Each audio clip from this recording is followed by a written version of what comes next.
And we're back for episode 13. I guess I should say welcome to another episode of Holy Shift. We're going to be dropping a new name soon. Yep. 13 I'm really episodes excited in. about it.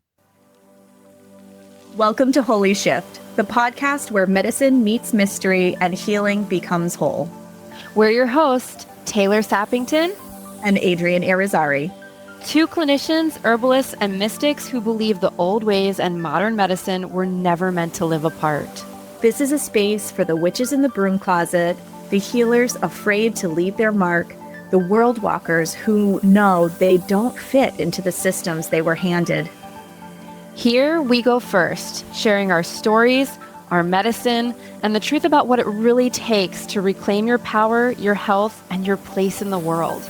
Because the safest, most radical thing you can be is yourself. This is your permission. This is your portal. This is your Holy Shift.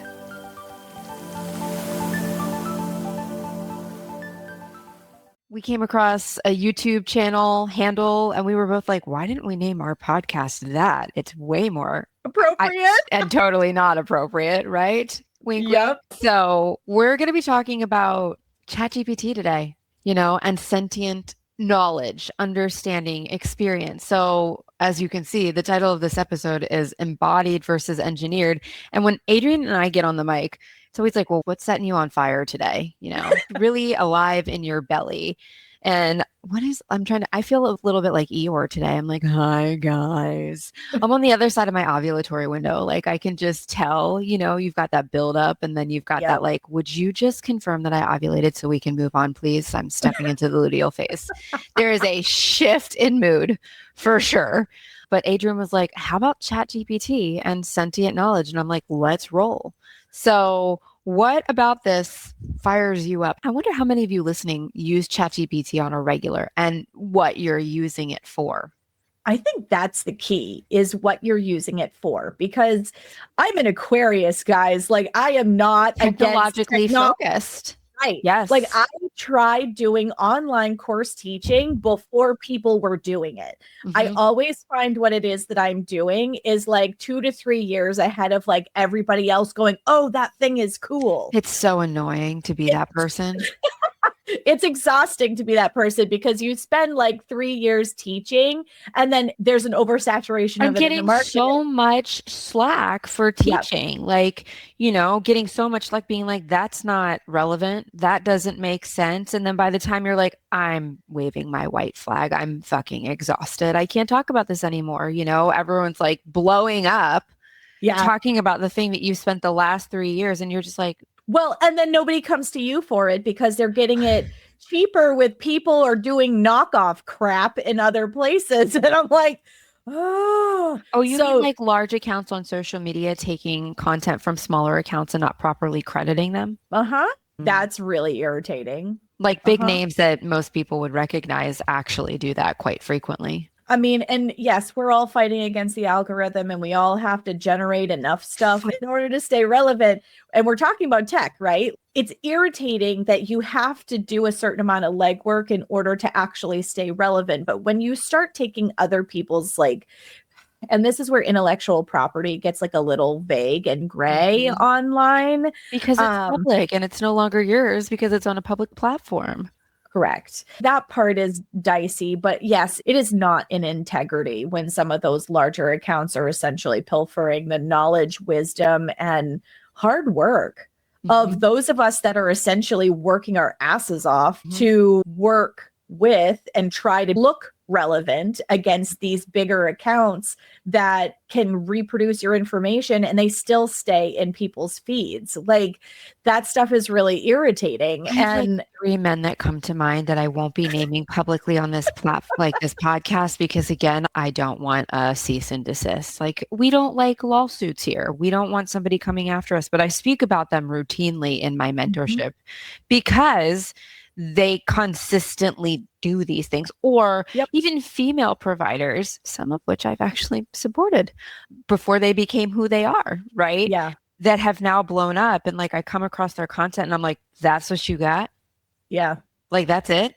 That's your original thought? Yeah. And people are eating it off of your hand like they're being spoon fed. This is why I had to get off social media. Well, there's this big tech side, right? Yeah. Like, as we're sitting on the brink of walking into 2026, where if you were with us for our last episode and Bless we you for were making it through it. right. No, it was really good. We just got really like on a roll and went, oh crap, and looked at the clock because we were so into what we were talking about. But one of the big themes of that conversation was about tech and the fact that as we're looking at the astrology of 2026, there's going to be a lot of conversation around tech. Yeah. So the piece that fires me up today, and it's funny, Taylor, because I'm sitting in that same part of the luteal phase right now, but I feel really good during this phase of Ooh, my girl. cycle. I'm like day 18 and I'm Oh, like, I'm not quite there. I feel like I haven't fully settled in the luteal phase. I'm in that, like, I got the surge, and when you feel really good just before the yes. estrogen surge and the luteinizing hormone and the FSH, and you're like, yeah, I'm ready to go. You know what I mean? And then you have the surge and everything crashes for like that 24-hour period, and you're like, what happened? I'm past that point. I'm in that 7-day window, like post ovulation, where I have like energy and I feel like Yeah. I'm on top of it. And yeah, so I'm embracing all of that. But I'm feeling spicy today about this technology question, right? Because we are more connected than we've ever been before. And yet, technology can actually stack the deck in a lot of ways. And this Yeah. is what we were talking about in terms of the algorithm and social media and all of that. As we're going into 2026, dovetailing with our last episode, we were looking at lots of conversations and potential conflict around technology, the use of technology, the ethics around technology, so on and so forth. So when other people are copying smaller accounts in order to bolster their bigger ones, like that's really an ethics question. Like Yeah. that's really some sketchy shit that like currently there's no laws or controls around, which I think is kind of interesting because there's a lot around copyright in IP law that hasn't actually hit this pocket or this microcosm of how we use technology. So, okay, let's also fast forward to how people are using ChatGPT. Oh, God. I resisted as much as I am a technology forward person. Again, I'm an Aquarius, guys. Like, I'm an Aquarius sun and moon, for God's sake. I am not against technology. I am actually very much for technology. I've been telehealth since the beginning of my practice. I've worked internationally because telehealth gives me so many opportunities to support people internationally. Like, I am not against technology, but there is a point where you absolutely cannot replace the human being that has spent years of study and have experiential knowledge with one of these AI generators, whether it is ChatGPT is the one we talk about the most, but there's one on all of the platforms. Google has one, like Gemini started jumping into my friggin' email box and sorting that shit. I'm just like, bitch, get out of here. Like, no, because now I'm missing emails. Stop. Yeah. Well, I think that's a really good segue into talking about why we need to understand the distinction between ChatGPT style intelligence and real embodied earned wisdom, and why people must look to others and to themselves first. So let's just say look to yourself first and then look to others and trust the lived experience over the algorithmic device. That's really important. You can outsource speed. You can outsource facts, you can outsource systems. And I think many of us do. And that's probably a really beautiful example of where something like ChatGPT or the technology that's going to continue to make its way into the marketplace is well placed, right? Please, I have a lot of things automated in my business. They're all created from and by me, right? Yes. But it's very arduous to send 15 emails.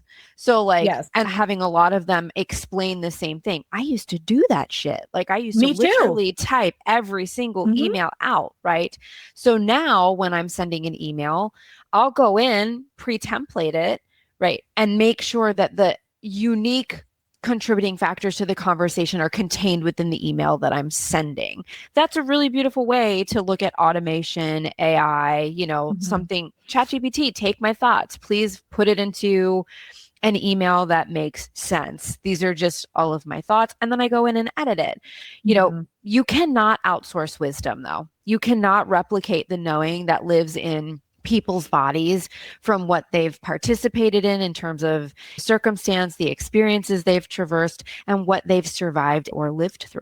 Exactly. I'll give you a good example of this and kind of overlay it on this conversation. So offline, when Taylor and I were jammering there before our call or recording started for the last episode, I was talking about my experience in some of my herbal training and that I had essentially paid for a training, and we had gotten to a point where we were supposed to come to a live call with questions. Well, okay, so I brought intelligent questions, not like, do you use this for iron? Like, not things that I could read in a book. Right. Like, I brought intelligent, like experiential, like, do you have experience with this? Because in what I do, I could see using it this way or this way. What is your experience with it? Right.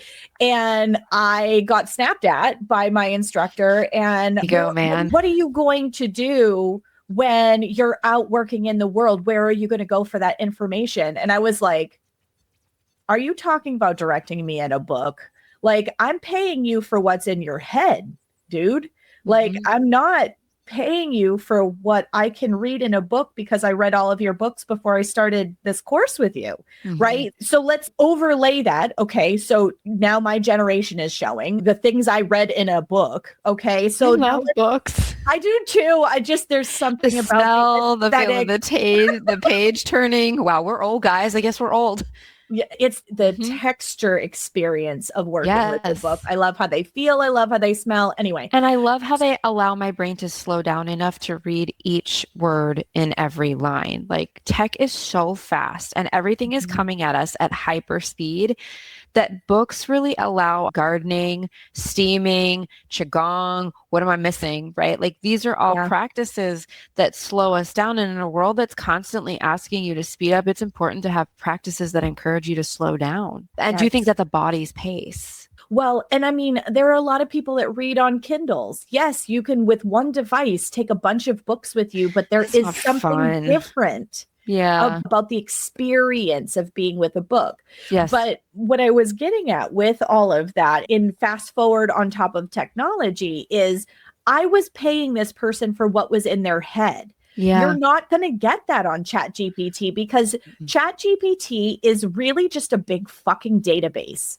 And all it is what it finds on the internet. It tries to accumulate that into some sort of summary for you. So if it hasn't been written about, if it hasn't been videoed, if it hasn't been put into this database, there is no record for it to bring into your conversation. So the thing that people are really fucking missing about using these kinds of AI generating tools is the fact they are only as good as what you are putting into them. So if there is a included. Correct. If the prompt isn't articulated a certain way, if the data that it has to pull, garbage in, garbage out, guys. And I'm starting to see this more and more in my practice. And this is where I'm going to use the words that my teenage son uses. This is where I crash out, is the fact that people are starting to turn to ChatGPT for diagnostic information.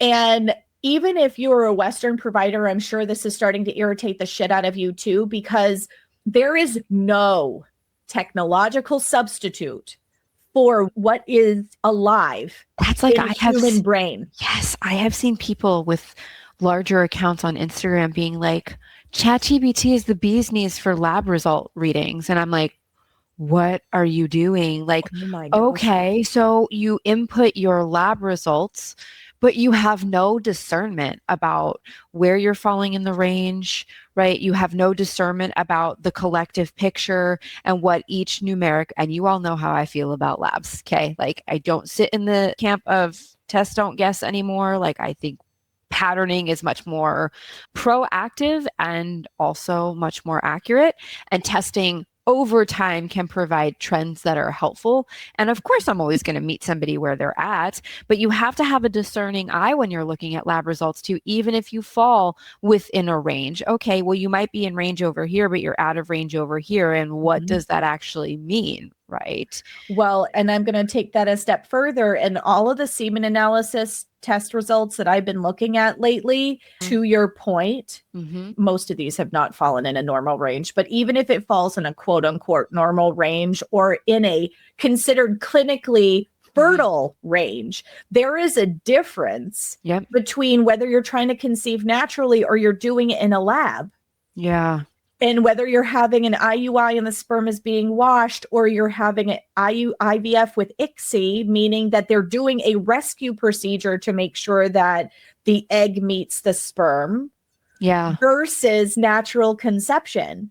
Natural conception numbers cannot really be the bottom dregs of the barrel in order for it to happen. Fascinating to me as you're sitting here talking about this, and we're talking about AI and you're talking about IVF. Now, that's a very loaded topic. So maybe I should just pull myself back on a lot of what I would say about it in private conversation. And there's nothing quote unquote bad, but I do think that we really need to take pause when we're sitting in a place historically where more people than not are having to, and I'm putting this in quotation marks, okay, having to utilize external means to conceive a baby. Oh yeah, there's a huge push. I cannot tell you the How number of ethical people. is it? I'm going to piss somebody off. I know it. And I understand like wanting a baby. Like I get that, I understand the drive and the desire to have a baby. And I really have to just it makes me take pause when I'm like, what length are you willing to go to bring a baby into this world? And what stones have you not yet turned over? Well, and that's it, because when we're talking about IVF, because that's a form of technology like that falls into this categorization. Yes. It totally is. And it's being touted, just like AI generators, it's being touted as the quick and fast solution to getting a baby. Because the thing is, they're like, oh, well, you're having difficulty. And I've had clients come through the door that are willing to sink tens of thousands of dollars into IVF because the way that it is being talked about in conversation is that it will get them a baby faster.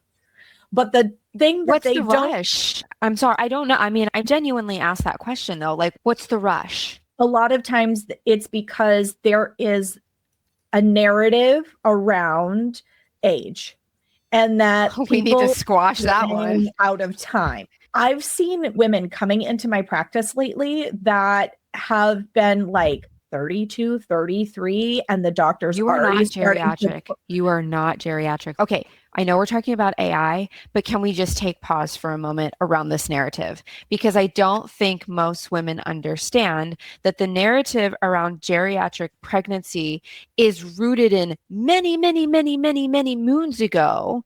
And the church's observation, I guess is the word that I want to use, the church's observation that women of a certain demographic and age were no longer bringing their children in to receive baptism. Let that sink in for a second. That's it. Fact check me. I don't care. Go for it. You know what I mean? Fill your boots. But that's where geriatric pregnancy comes from. And at this point, it's to cover your ass.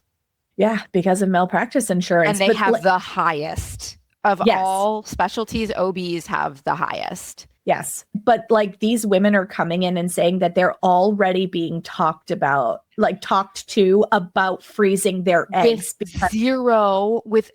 AMH, like egg quality, with zero understanding or testing, which testing has flaws too. So let me just throw that out there. But without any precursory information regarding egg quality matters more than age. Thank you. Say that again for the people in the back. Egg quality matters more than age. Thank you. So this is essentially the foundation of my practice. Egg quality. I can help you influence that. But by the time they get to me, they've already made a decision that they want to have a baby. They've already been plugged with all kinds of information that scare them into thinking they're running out of time if they either don't have the right partner or if they and their partner have been trying for 6 months, they're blah, blah, blah, blah, blah, right? But the truth of the matter is it is a gamete quality issue. Yeah. The quality of your eggs and the quality of the sperm that you're working with. And if both of those things are optimal, and I am not talking a minimum semen analysis count of 15 million. Here we are talking about babies and we started with AI. But it's all about technology, right? Absolutely. It's all about technology. And the thing is, you cannot monetize natural conception. I was going to... Unless... If it was really about health and wellness, guys, like let's use our critical thinking skills here. If it was really about making you the best, most optimal version of yourself and only utilizing the technology in the absolute necessary pockets, we would be seeing a lot less of what we're seeing at grand scale right now. And how much is it per IVF? Oh my God, it's so much. But the thing is it 10,000 or does it vary? It varies, but that's pretty average. Okay. But then like I did a podcast episode with somebody who was talking about the hidden costs associated with it. And like, even if you have your eggs frozen, it costs more. Like you have to pay out of pocket to keep them if you frozen. have frozen eggs, but your insurance, if they're embryos. Like, let's talk about minutia here, like what people will and will not pay for. So people end up getting all of these bills and they're like, holy shit. So then they start wanting to work with somebody like me and they go, oh my God, I can't put any more money into this thing because I'm already spending so much money. I would have been a cheaper solution. Always. So let's fast forward back to our AI conversation, shall we? I'm having people not come to see me because they have run their symptoms through ChatGPT. Do you hear the irritation in her voice? Holy shit. You want to talk about something that fires me the fuck up? Let's talk about this. Because you cannot, with technology, for any fucking reason, replace what is inside of a person's head. Or their lived experience, right? Lived experience is part of their experience. Yeah. This is the difference between information and wisdom. This is embodied versus not. This is known versus we're just going to take a good guess. Yeah. And like, there's a lot of what I do, like the fact that people are starting to run Chinese medicine stuff through chat makes my head explode. Because it has to do with constitution. Can I just insert this here? I think a lot of people rely on tools like ChatGPT because it's tempting to externalize the desire. I'm not going to say need because we don't always need answers. We want them, but we don't always need them. Answers take time to cultivate most of the time. But I think there are a lot of people that fall, I'm not even going to say victim to, they give into the temptation of externalizing the desire to get an answer because they are so tired, overwhelmed, overstimulated, and scared. Yes. And you cannot turn to Dr. Google for this kind of information. And like, I'll jokingly say when I'm introducing myself to groups or people or whatever, that I step in where you feel the need to rely on Dr. Google, because what I do with an Eastern toolkit is like, I can answer a lot of the questions that people are asking Dr. Google because with nuance, though. Correct. Yeah. And that's a big difference. There's a fine line between support, which is what you're going to get in a setting that Adrienne, you're describing, and surrendering your own power. And every time, you know, you're sick of giving the Western medical model your power, but then you're handing it over to a device that knows nothing about you. Got it, right? And every time you give your own authority away to a tool or even to a coach or a trend without checking your own inner compass, you weaken your personal authority edge. Well, and this thing learns, right? Look, there's a fine line. We're talking about, like, I'm in a position where I'm learning about quantum, right? Like, and this is a conversation we have routinely where this device is going to gain sentience based on what we're giving it. So it's not sentient to begin with. It's not. It's just you put in, it puts out. That sounds awful. But you know what I mean? Like you Yeah. put in, it puts out. It's really like an input, output.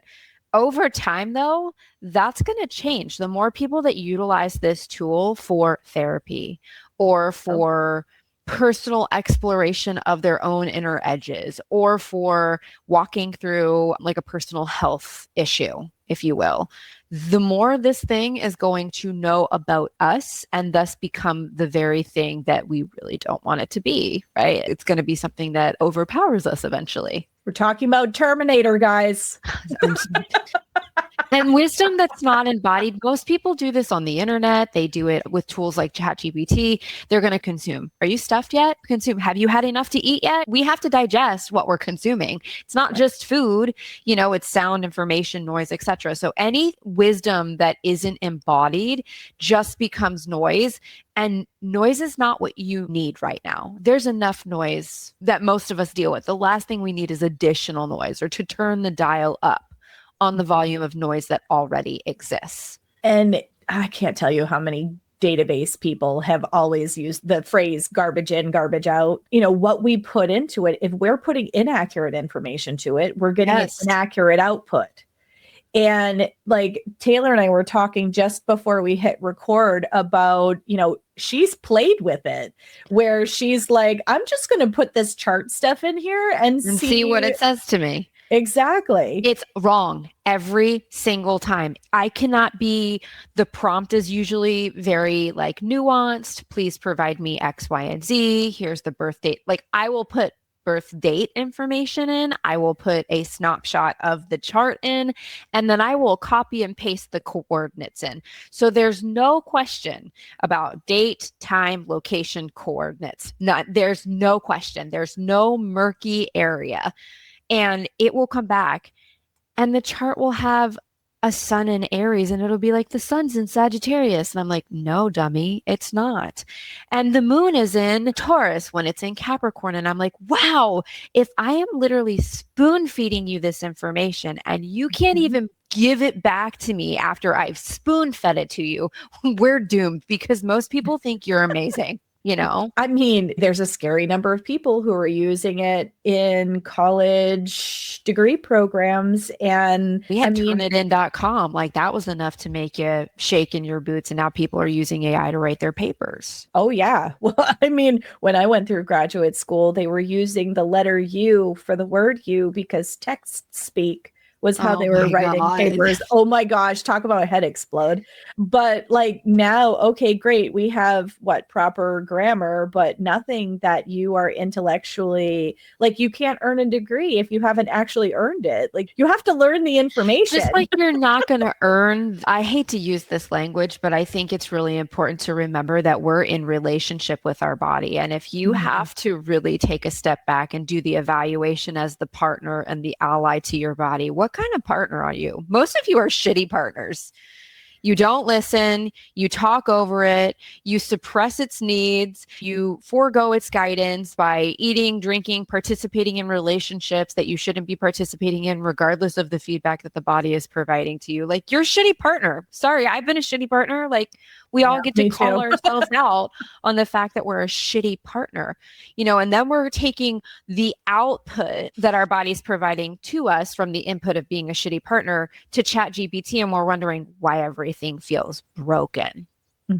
It's seductive. The answers oftentimes sound really clear and personalized in quotations, but what you're getting is oftentimes regurgitated. It's regurgitated from the conglomerate information that the internet is providing and ChatGPT is attempting to place in one neat little box with a tied bow. That's not a lived understanding of you. That's not the symptoms in your body being adequately honored. That's not identifying the patterns of your healing story. That's just a dressed up database, that doesn't know what your body has actually traversed.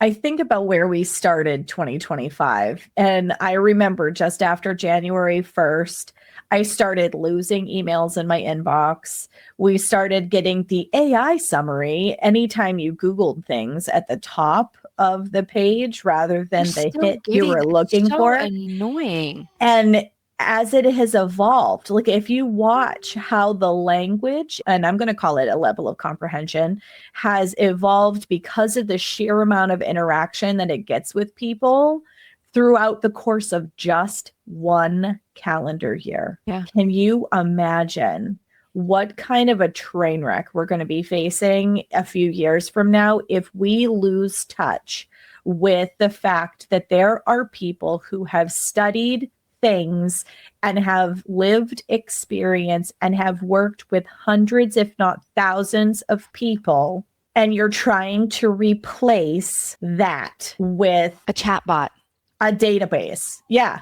I mean, who do you want to trust your health to? Well, hello, we're not even trusting ourselves to pioneer and act as guardians for our True. health. So, I mean, anyone who sounds good at this point, this is part of taking personal responsibility. This is where we're going in terms of, what's going to be asked of us on a personal level. If we're not capable of sitting in discomfort, humans are terrible with discomfort. We are so comfortable at this point that it's led to complacency. And the body is a really beautiful example of what it looks like to traverse discomfort until we actually pay attention to what needs to be addressed. And most of the time it's simple, but simple does not mean easy. And we're moving into a very murky, dangerous place. The dangerous place that I'm speaking to is that people are curious, right? AI doesn't actually know what's wrong. It doesn't have a nervous system. Part of working with someone like Adrian or I have to sit with you. Yes. Your communication is just as much nonverbal as it is verbal. So words could be coming out of your mouth, but I'm looking at the color of your skin. I'm looking at the way that you're breathing. I'm pacing the number of words you're literally mentioning per minute. I'm watching the movement of your eyes. There are a variety of nonverbal cues that as a practitioner, I'm looking at to add to the picture of what you're providing to me verbally.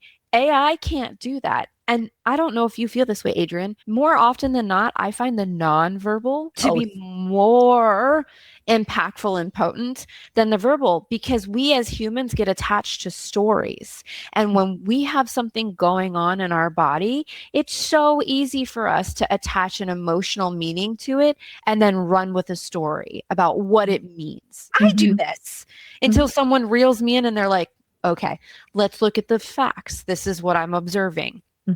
So it's really important to keep this in mind that you have to maintain curiosity beyond what something can tell you in black and white, if you will. Well, and curiosity is a human thing. Yes. You can't teach tech to be curious. Yeah. Because that requires a level of understanding, comprehension, and energy. I'm going to use the word energy that is outside of a programmable spectrum. Yeah. And I think that there are a lot of ways the technology can be helpful, but I'm really seeing it lately. There's a rise of detriment there because we are losing the fact that the way somebody words an answer to a question that I give them. Like a lot of times people are like, well, can't we just do this over the phone? And I'm like, well, we could, but I like having the conversation face to face because the nonverbals give me so much. So I do telehealth. And even if it's a 15-minute conversation because somebody wants to know if their herbs should shift, I want to see your face. Yeah. Because that's going to tell me a lot. I can tell a lot about somebody's case around conception just through a conversation. And some of it is how they are wording things, not what they're saying, but like what words they're choosing. In addition to like they lay down on my table and their eyes will look a certain way and they'll sit up off my table and their eyes will look different. Like there's so much to like reading the actual body and the nuanced expression of humanity that is not available. Like I have had clients run what I am telling them through ChatGPT and then come back and argue with me about what it is that I'm asking them to do. And I'm like, you're not averse to questions either. Like I think this is really I love questions, but I've like literally had people get feisty with me. This is not a question. This is a, are you doing what's in my best interest kind of feisty, because I put what you gave me through ChatGPT and this is what it told me. Mm-hmm. And I didn't even realize people would do that until the first person who got feisty with me, because I don't look at it that way. I have it help me draft things so that I have a draft for me to edit. Well, again, this is all about tools. Like, these are tools to be utilized in certain circumstances. I think the other thing that really needs to be spoken about too is medicine is art and science. We are so locked in on science, which has become very convoluted too. That's a very different podcast, that we have forgotten that medicine is an art as well. And that requires a level of intuition. So as I'm sitting with Adrian, or Adrian's sitting with me, or I'm sitting with the beautiful woman I got to meet with yesterday, right? The questions are coming up based on the interaction. And guess what? The place that we typically start, the stomach that's not acting right, if you will, or the sleep that's wonky, or the insert symptom, is really just a greater expression of a root cause that is, I really can't stand where I'm living and I need to sell my house and move. Or I am sitting at a point in my life where I don't have a passion outside of all of the responsibility that I have, picked up and carried with me through the duration of my life. Okay. Or I don't know what I want to do next and I'm feeling very confused. Do you not think that your organ systems digest that for you as well? When something's not digesting, we need to look at the whole picture. So oftentimes where you're going to go in chat is like such a small part of the picture. There is so much more that needs to be looked at. And that oftentimes can only come from a practitioner who's willing to utilize intuition too. Like, no, I hear you. I know that, this upset stomach feels really awful. And I think there's something deeper there. What part of the garden hasn't been tended to? Where do we need to uproot things? What weeds do we need to pull out? Do we need to lay new soil? Do we need to fertilize and water? What seeds need to be planted? Like, there's an intuitive element to what you do, Adrian, what I do, what really good practitioners do, regardless of what paradigm they operate within. And chat can't even come close to touching that. I like to ask the question, what do you do for joy in your life? Stumps people. Oh, yeah. They'll freeze. They'll be like, what do you mean? I haven't had a hobby in fill in the blank. Yeah. So like, we are part of nature. We are a microcosm of nature. There are lots of things that technology can do to support, but they can never replace. And I think this is a really important thing to think about and reflect on. And, when we started talking about this before we hit record, I was like, yes, this is something I feel dovetails really beautifully with our last episode, because we're talking about where we're going in 2026. And I think we have to ask some really honest questions of ourselves. How are we using this? And are we using it in the highest and best good? No. And that's where a lot of us are sitting right now. Like, can we honestly say our use of AI or bioengineering at whatever level, right? Are we using it in the highest and best good? Because that is part of the paradigm shift that we are currently sitting in right now. And I really do think that ChatGPT continues to feed that narrative that we're here to be efficient. And I don't think that's necessarily true. That's not a truth of mine. I'm here to be wise, right? I'm here to be human. I'm here to be a whole ecosystem, but I'm not here to be a collection of optimized responses. And I've had people treat me like that before too. I literally had a woman several years ago stop me in my track. She's like, you're like having Google in my pocket. I'm sorry, what? Yep. So if you're somebody utilizing a practitioner like that too, maybe you need to do some inventory, some self-evaluating.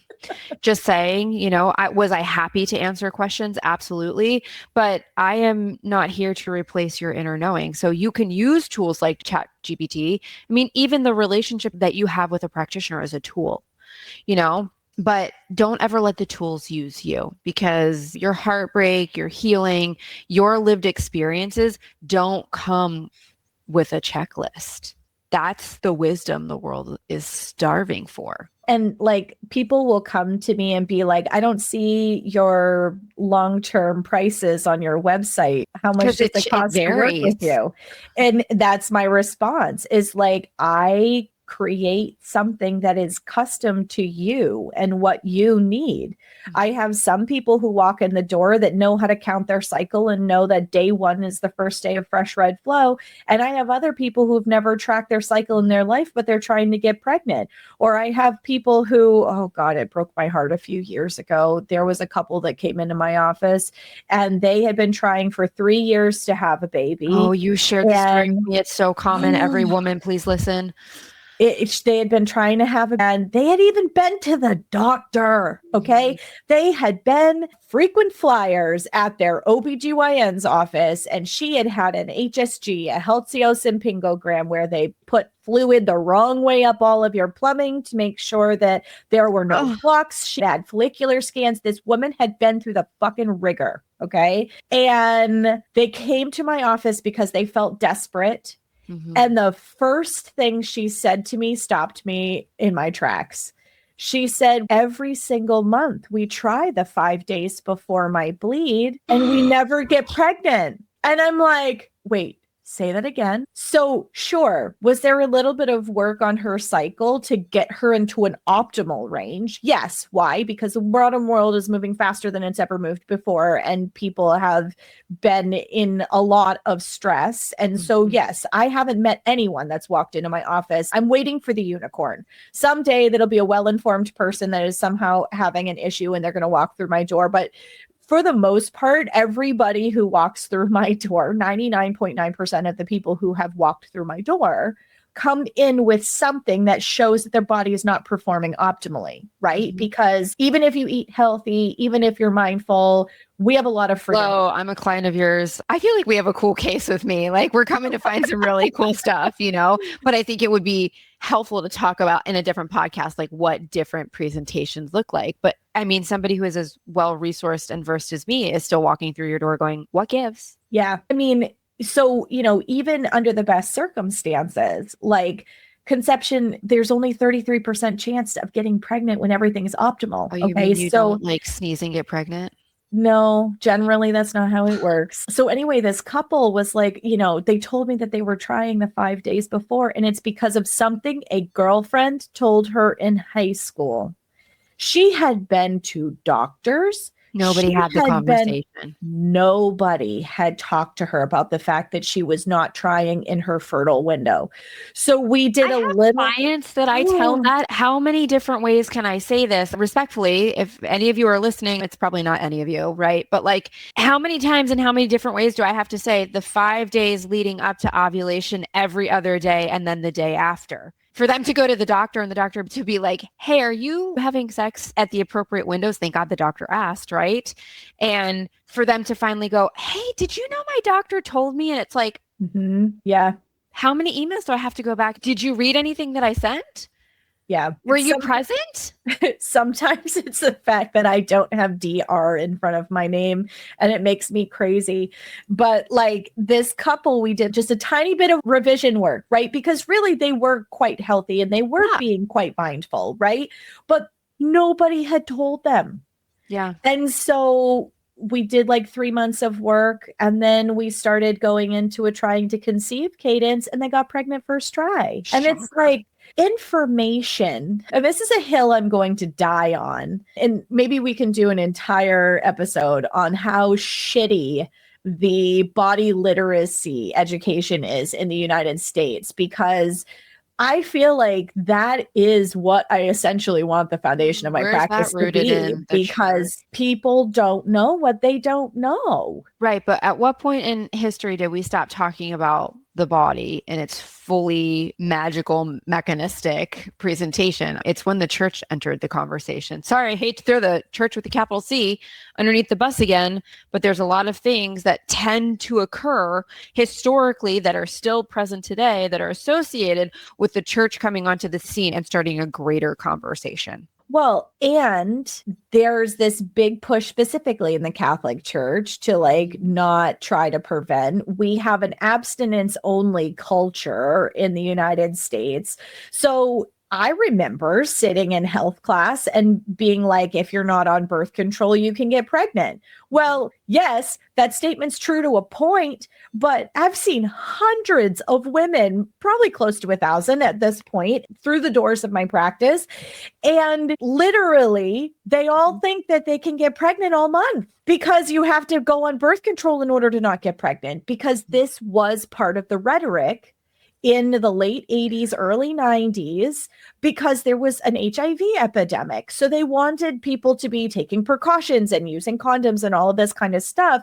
But what they left out in their STIs, STDs conversation is how people's bodies actually fucking work. But how about this? Then these women who don't understand because they were never taught, and these men, because men need to be folded into the conversation too, who were never taught how the cycle works and how there's nuance to cycle and how it varies from woman to woman. And there's, yes, a picture that we're looking for, but it's going to look a little different based on the pixel, and the pixel is you, right? You're unique.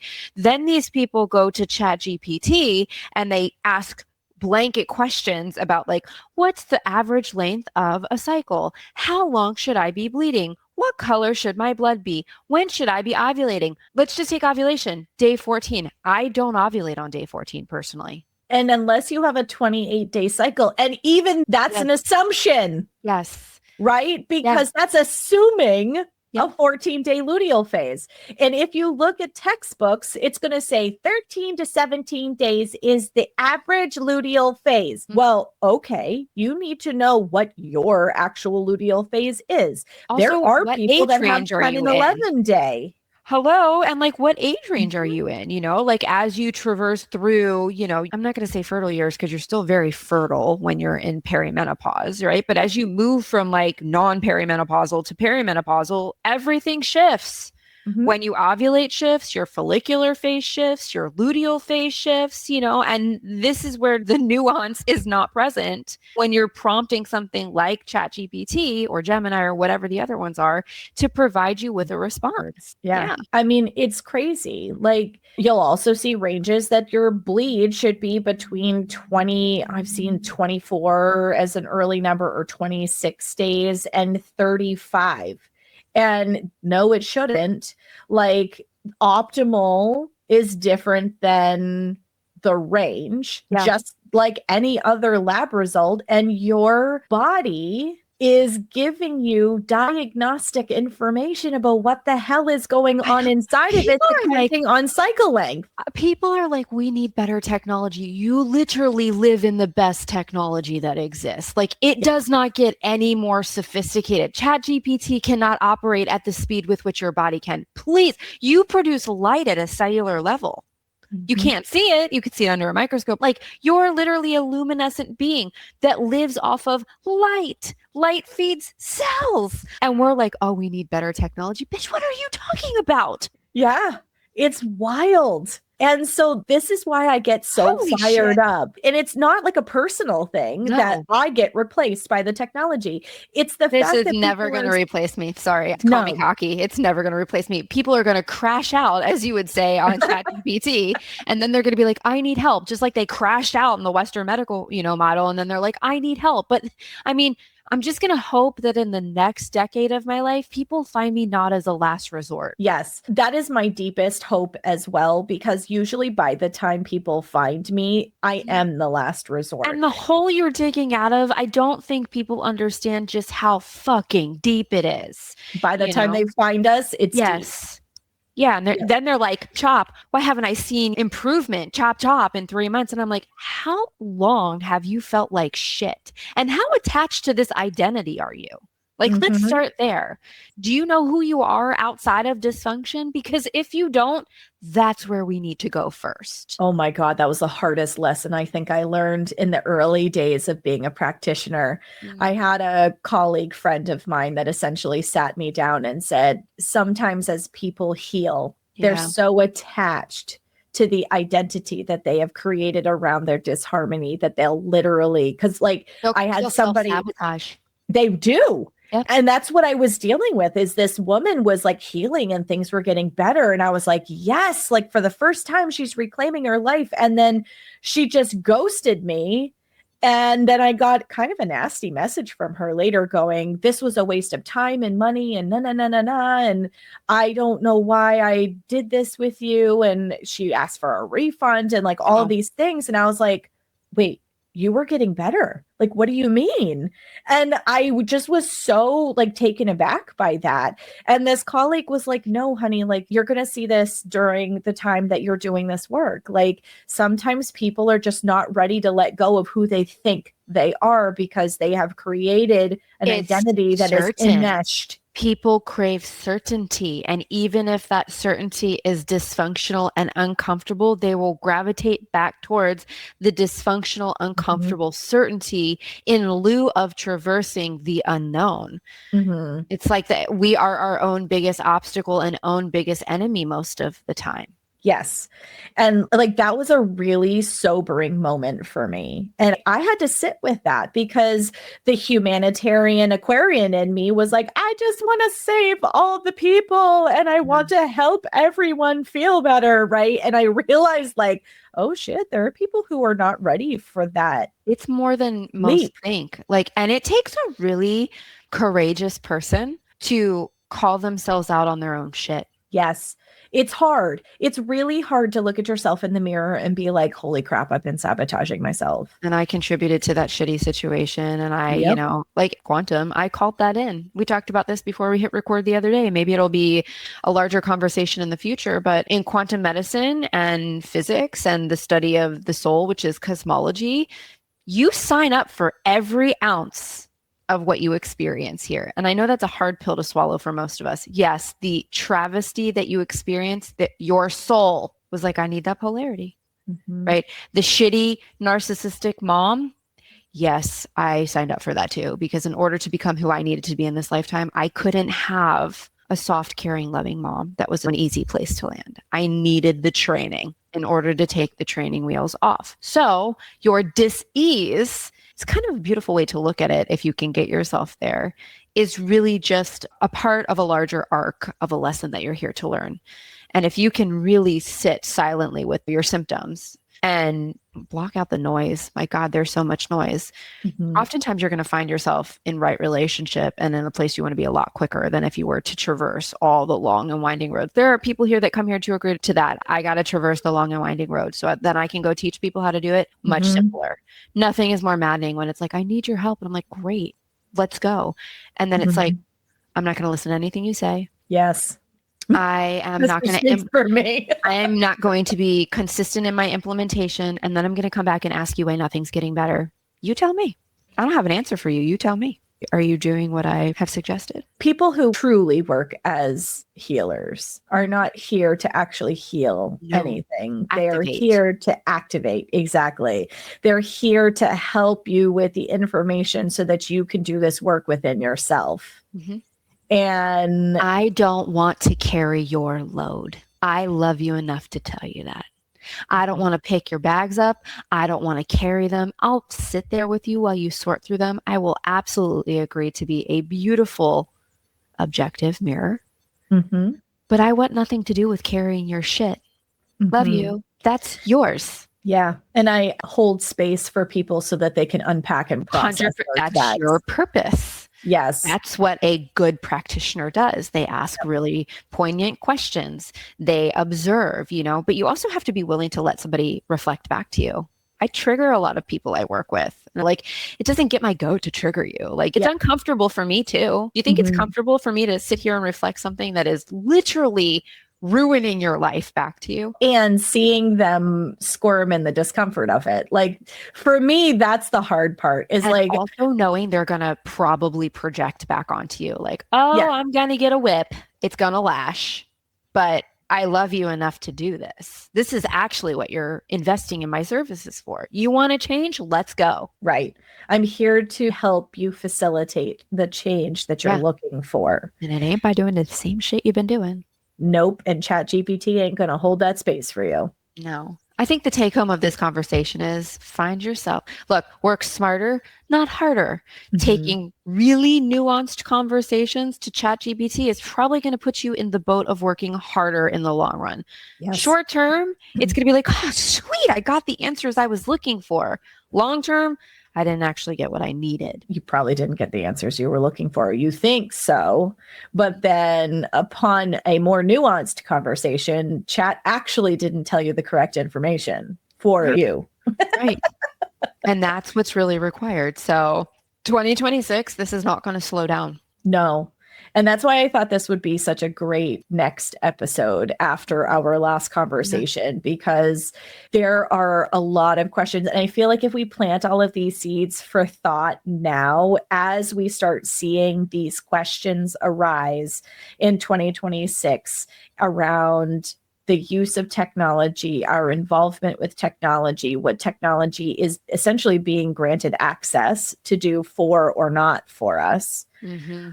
You know, what do we want that to look like? Because if we start having these conversations now and we start thinking about these things now, we're not caught off guard and we're better prepared to answer what is this role actually going to be in my life? What ought it to be in the grand scheme, in the collective? What should it be? Yeah, you are a living, breathing archive of resilience and truth. And that makes you wildly, unapologetically irreplaceable. ChatGPT is replaceable.